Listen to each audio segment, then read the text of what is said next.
नमस्कार, मी राहुल कुलकर्णी. अमेरिकेचा इराणमध्ये जखमी अवस्थेत असलेला पायलट की जो स्वतः 58 किलोमीटर चालत 5,000 उंचीवरती पोहोचला, 5,000 फूट उंचीवरती, आणि ज्याला अमेरिकेच्या सैनिकांनी अत्यंत शिथाफीनं आणि त्याचबरोबर CIA सारख्या एजन्सीजनी इराणच्या मंडळींना चकवा देत वाचवलं. ती अलीकडच्या काळातली खरोखरच युद्धस्य कथारम्य असं म्हणतात तशी ती रम्य कथा आहे आपल्याला बाहेरून पाहणाऱ्यांना. पण तुम्ही कल्पना करू शकता की जेव्हा तुमचा एक सैनिक, एक पायलट शत्रूच्या ताब्यात आहे, त्याला पकडून देणाऱ्यावरती तिथल्या सरकारनं 55 लाख रुपयाचं बक्षिसी घोषित केली आहे. अनेक जण त्याला शोधण्यासाठी रानोमाळ भटकतायत, इराणी सैन्य त्याच्या मागं लागलं आहे. आणि अशा वेळेला तुम्ही एक कोहट ऑपरेशन करता की ज्या ऑपरेशनमधून तुम्ही त्या पायलटला अत्यंत सुखरूपपणे वाचवता. पण त्या संपूर्ण ऑपरेशन दरम्यान एका पायलटला वाचवण्याचा खर्च $50 कोटी आहे. त्याच्यासाठी काल मी अमेरिकेचे राष्ट्राध्यक्ष मिस्टर डोनाल्ड ट्रम्प यांचं भाषण पूर्ण ऐकलं. त्यांनी त्याबद्दल आपल्या राष्ट्राला संबोधन केलं आणि त्याच्यातनं दिलेली आकडेवारी, जवळपास त्यांच्या भाषणाचा बहुतांश भाग हा ह्या आपल्या पायलटला वाचवण्यामध्ये अमेरिकन सैन्य दलानं जी अप्रतिम कामगिरी केली आहे, जी खरीच आहे, त्याबद्दल ते बोलत होते. या संपूर्ण कारवाईमध्ये किती विमानं त्यांनी वापरली असावीत? 155 लष्करी विमानाचा वापर केला.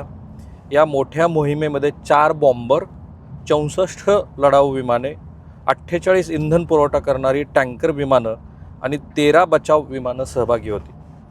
अमेरिकेनं आत्तापर्यंत जे 13,000हून अधिकचे हल्ले केलेत, तेवढ्या हल्ल्यामध्ये सुद्धा अशा पद्धतीनं इतक्या मोठ्या प्रमाणामध्ये एका ऑपरेशनसाठी संपूर्ण सैन्य दल लावलं असं झालं नव्हतं. आणि म्हणून $50 कोटी हा जो खर्च आला आहे त्या एका वैमानिकाची सुटका करण्यासाठी, कारण अमेरिकेच्या संरक्षण दलाकडून MP-130J कमांडो 2 हे विमान वापरण्यात आलं, जे विशेष कारवाईसाठी कमांडोंना शत्रूच्या प्रदेशात नेणं आणि परत आणण्यासाठी त्याचा वापर करतात. हे विमान एका खडकाळ प्रदेशामध्ये उतरवण्यात आलं होतं. कारवाई पूर्ण झाल्यानंतर या विमानात बिघाड झाला किंवा ते मातीमध्ये अडकून पडलं, हे विमान इराणच्या हाती पडू नये, त्यातील तंत्रज्ञान त्यांना कळू नये, यासाठी ते स्फोटानं उडवून देण्यात आलं. आणि म्हणून अशी 2 विमानं जी अमेरिकेनं स्फोट करून उडवून दिली, त्यामुळं ह्या कोहट ऑपरेशनचा खर्च हा जवळपास एका विमानाची किंमत $10 कोटी, म्हणजे एकूणच सगळ्या ऑपरेशनचा खर्च $50 कोटी आला आहे. यात अमेरिकेचं किती नुकसान झालं बघा. MC-130 या बनावटीची 2 विमानं पाडली आहेत इराणनं. एका तळावर 2 MH-6 लिटल बर्ड हे हेलिकॉप्टर बंद पडल्याचा संशय आहे. एका हेलिकॉप्टरची किंमत $75 लाख आहे. काही MSQ-9 ट्रिपर ड्रोन पाडल्याचा इराणचा दावा आहे. या एका ड्रोनची किंमत $3 ते $6 कोटी आहे. A-10 थंडरबोल्ट 2 हे विमान पाडल्याचा इराणचा दावा आहे. या विमानाची किंमत $2 कोटी आहे. हे विमान कुवेतच्या हवाई हद्दीमध्ये कोसळलं आणि त्यातील वैमानिक सुखरूपपणे बाहेर पडला. पण हे विमान इराणमधील वैमानिकाच्या कारवाईमध्ये सहभागी होतं का, या संदर्भातली कोणतीही माहिती ही इराणकडनं किंवा अमेरिकेकडनं मिळालेली नाही. हे जेव्हा होतं आहे त्यावेळेला आज मी सगळे अपडेट्स बघतोय.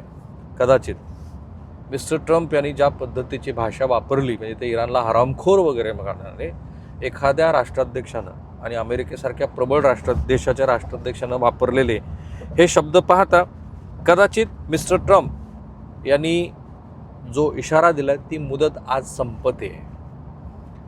डेडलाईन संपल्यानंतर इराणला एका रात्रीमध्ये नष्ट करू आणि ती रात्र आजची असेल असं मिस्टर ट्रम्प यांनी घोषित केलं आहे. पाकिस्तान, इजिप्त, तुर्कीकडून 45 दिवसाच्या युद्धविरामाचा प्रस्ताव दोन्ही देशांना सादर झाला आहे. इराण आपल्या भूमिकेवरती ठाम आहे, अमेरिका हल्ल्यावर ठाम आहे आणि युद्धाचा बनवा अधिकच पेटण्याची शक्यता आहे. म्हणजे आपल्या देशाला संपूर्णपणे स्टोन एज, तुमचा पूर्ण नायनाट करू अशी अमेरिकेनं धमकी दिल्यानंतर इराणनं 10 अटी ठेवल्या. इराणचं म्हणणं आहे की नाही, तुम्ही काय करायचं ते करा.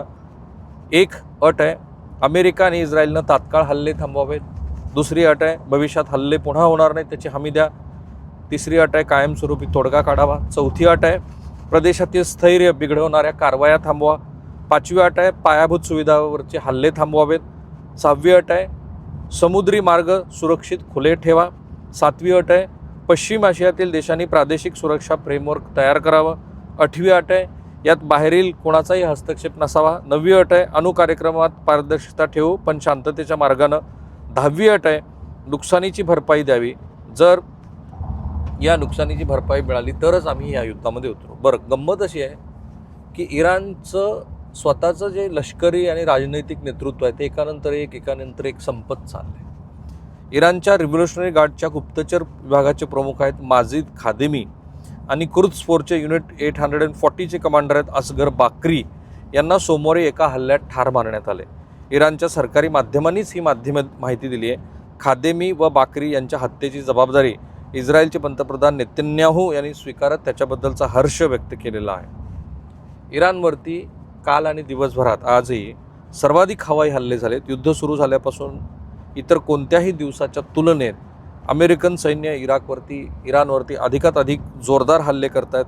आज जबरदस्त असे हल्ले होण्याची शक्यता आहे कारण इराणला शस्त्रसंधी मान्य नाही आहे.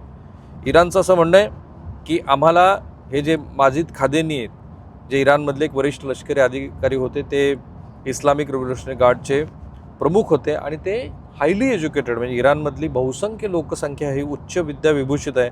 खादेमी हे केवळ लष्करी अधिकारी नव्हते तर त्यांनी संरक्षण आणि सामरिक विज्ञानाच्या क्षेत्रामध्ये PhD मिळवलेली होती. असं आपलं नेतृत्व संपत असून सुद्धा इराण बिलकुल नमायला तयार नाही आहे. ट्रम्प म्हणतायत इराणसाठी आज विनाशाची रात्र असेल तर इराणने म्हटलं आहे की हार्मुजच्या सामुद्रधुनीची चावीच हरवलेली आहे. म्हणजे अमेरिकेला चिडवण्यासारखं आहे. इराणला मला अंकल म्हणण्याची लाज वाटते असं जे ट्रम्प म्हणतायत त्यानंतर सुद्धा अशा पद्धतीनं इराणनं म्हटलं की आमच्याकडं ह्या हॉर्मुजच्या सामुद्रधुनीची चावी होती पण ती आता हरवली आहे. म्हणजे काही जरी झालं तरी आम्ही हार मानणार नाही तशा भूमिकेत आहे. इंटरेस्टिंगली अमेरिकेनं फ्रान्समधून 129 टन सोनं बाहेर काढले. अमेरिका इस्रायल संघर्षामुळे जगभरात डॉलरवरील विश्वासाला तडा जाऊ लागलेत. फ्रान्सनं अमेरिकेच्या तिजोरीतून आपलं 129 टन सोनं म्हणजे सुमारे 2 लाख रुपये कोटीचं मूल्य असलेलं काढून फ्रान्समध्ये बोलवलं आहे. हे त्यांच्या एकूण साठ्याच्या 5% होतं. ही मोहीम जुलै 2025 ते मार्च 2026 या पहिल्या आठवड्यादरम्यान पूर्ण झाली आहे. गेल्या वर्षी जूनमध्ये अमेरिकेनं इराणवरती बॉम्ब टाकल्यानंतर फ्रान्सनं हे पाऊल उचललं कारण गेल्या वर्षी त्यांनी 12 दिवसाचं युद्ध केलं होतं. इंटरेस्टिंगली इराणचा सगळा आण्विक क्षमतेचा प्रोग्राम आम्ही संपवला आहे, आता इराणकडे काही शिल्लकच राहिलेलं नाही वगैरे असं जे अमेरिकेनं सांगितलं होतं. त्यानंतर पुन्हा हे युद्ध सुरू आहे.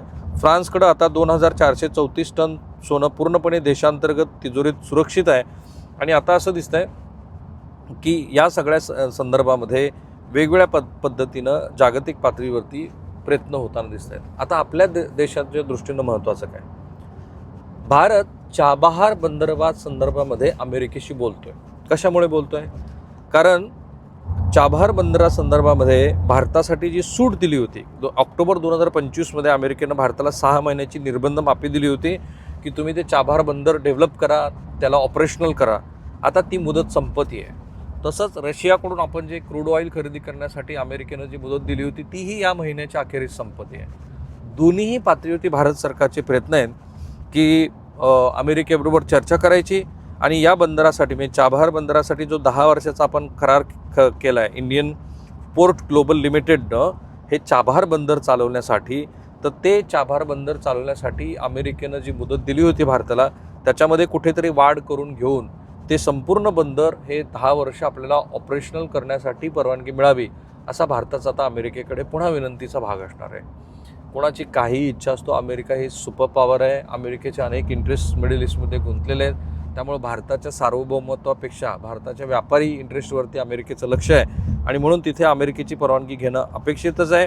अमेरिका इराणवरती निर्बंध लादते आहे, त्या निर्बंधातनं भारताला ही सूट मिळावी त्यासाठीच आपले प्रयत्न सुरू आहेत आणि त्याच्यातनं हे आपल्याला जर त्यातनं सूट मिळाली तरच आपण हे बंदर पुन्हा चालवू शकू. जसं की रशियन तेल आपण जे खरेदी करतो आहोत ते खरेदी केलेलं तेल हे आपल्याला पुन्हा त्याच वाढीव मुदत मिळावी यासाठी भारतानं म्हणजे इंडिया पोटॅश हे आपल्या भारतीय कंपनीनं इंटरनॅशनल टेंडर काढले.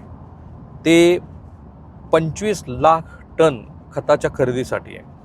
सध्या देशाच्या गरजेपैकी आणखी 2.1 कोटी टन खताची गरज आहे. देशांतर्गत उत्पादन आणि अन्य देशातून आयात करून ही गरज पुरवली जाणार आहे. आणि त्यामुळं भारत सरकारनं इंडियन पोटॅश ह्या कंपनीकडून युरियाची आयात करण्यासाठीचं हे टेंडर काढलं आहे.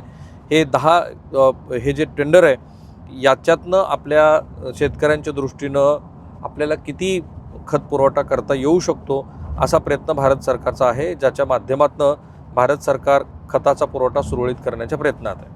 आजही मला दिसतंय की हे जे युद्ध आहे त्या युद्धामुळं जवळपास जी तणावाची परिस्थिती होती ती तशाच परिस्थितीमध्ये राहिलेली आहे. काहीही बदल होताना दिसत नाही आहे. त्यामुळं हे युद्ध कधी थांबेल, कशा पद्धतीनं थांबेल या संदर्भात कुणीही आज जागतिक पातळीवरती हवाला देऊ शकत नाही अशी परिस्थिती आहे. आणि अशा स्थितीमध्ये जर आज अमेरिकेनं दिलेली मुदत संपली आणि त्यानंतरही इराणनं शरणागती पत्करली नाही तर मिस्टर ट्रम्प यांची जी पूर्ण कालच्या भाषणाची सिंगल लाईन आहे त्याप्रमाणे कदाचित दुसऱ्या महायुद्धानंतरचा सगळ्यात मोठा संहारक भाग आपल्याला बघायला मिळू शकतो. कारण त्यांनी ट्रूथ ह्या सोशल मीडिया प्लॅटफॉर्मवरती सगळी विमानं त्यांची जी फायर फायटर्स आहेत कशी तैनात आहेत, रोरिंग करत आहेत अशा पद्धतीचा व्हिडिओ पोस्ट केला. त्यामुळे स्थिती ही खूप स्फोटक आहे एवढं तर दिसतंय. सो थांबूया. पण इथे माझा प्रयत्न आहे की जे अपडेट्स येत आहेत ते साध्या सोप्या मराठीमध्ये कुठलाही अभिनिवेश न बाळगता ना इराणची ना अमेरिकेची, आपली बाजू फक्त आपल्या देशाची आहे, आपल्या देशाच्यासाठी काय हिताचं आहे ते सांगत असताना आपल्याकडच्या अडचणी पण सांगायच्यात. मुडीज या आंतरराष्ट्रीय मानांकन संस्थेनं भारताच्या विकास दरामध्ये 0.5% घट केली आहे. ती कदाचित 1% पण असू शकते. संकट कठीण आणि आव्हानात्मक.